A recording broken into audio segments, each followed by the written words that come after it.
زرعی زمینیں تباہ، درخت ختم، خوراک کا نظام کمزور۔ یہ صرف آج کا بحران نہیں، یہ آنے والے کل کا بھی خطرہ ہے۔ اور یہ تباہی صرف غزہ تک محدود نہیں رہی۔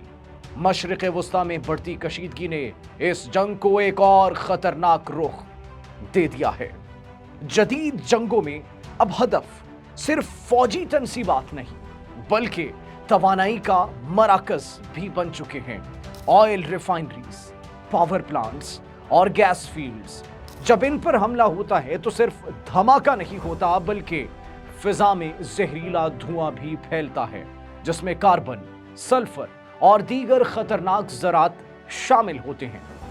حالیہ رپورٹس کے مطابق ایران کے کچھ علاقے خصوصاً تہران میں ایسڈ رین، تیزابی بارش کے واقعات بھی سامنے آئے جو اس فضائی آلودگی کا نتیجہ ہیں۔ یہ آلودگی صرف ایک شہر یا ملک تک محدود نہیں رہتی بلکہ سرحدوں کو عبور کر کے پورے خطے کو متاثر کرتی ہے۔ تیل بردار جہازوں پر حملے ایک اور خاموش تباہی کو جنم دیتے ہیں۔ تیل کا رساؤ سمندری حیات کے لیے موت کا پیغام ہوتا ہے۔ مچھلیاں، پرندے اور دیگر جاندار براہ راست اس زہر کا شکار ہوتے ہیں۔ پاور پلانٹس کی تباہی صرف بجلی کا خاتمہ نہیں بلکہ اس کے بعد استعمال ہونے والے متبادل ایندھن جیسے کہ ڈیزل فضا کو مزید آلودہ کرتے ہیں۔ اقوام متحدہ کے ماہرین خبردار کرتے ہیں کہ یہ اثرات وقتی نہیں بلکہ دہائیوں تک باقی رہ سکتے ہیں۔ ماہرین کے مطابق جدید جنگیں صرف فوری تباہی نہیں لاتی بلکہ ایک طویل المدتی ماحولیاتی بحران کو جنم دیتی ہیں۔ رپورٹس کے مطابق حالیہ تنازعات کے دوران صرف چند ہفتوں میں پیدا ہونے والی کاربن گیسوں کی مقدار ایک پورے ملک کے سالانہ اخراج کے برابر پہنچ چکی ہے۔ یعنی چند ہفتوں کی جنگ برسوں کی ماحولیاتی تباہی کے برابر۔ گیس فیلڈز اور آئل تنصیبات پر حملوں نے لاکھوں ٹن زہریلی گیسیں فضا میں شامل کر دی ہیں جس کا اثر صرف آج نہیں آنے والی نسلوں تک جائے گا۔ یہ صرف ماحول کا مسئلہ نہیں، یہ انسانوں کا مسئلہ ہے۔ زہریلی ہوا سانس کی بیماریوں کو جنم دیتی ہے، آلودہ پانی مہلک امراض کو بڑھاتا ہے اور زہریلی مٹی آنے والی نسلوں کی صحت کو تباہ کرتی ہے۔ کینسر، سانس کی بیماریاں اور دیگر مہلک امراض، یہ سب اس جنگ کے وہ اثرات ہیں جو کبھی ہیڈ لائن نہیں بنتے۔ یعنی جنگ صرف آج کے لوگوں کو نہیں مارتی، یہ آنے والی نسلوں کو بھی متاثر کرتی ہے۔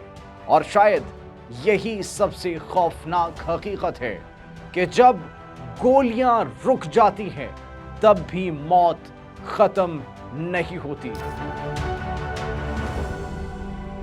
تاریخ ہمیں ہمیشہ یہ بتاتی ہے کہ کون جیتا اور کون ہارا، لیکن یہ کبھی نہیں بتاتی کہ زمین کا کیا بنا۔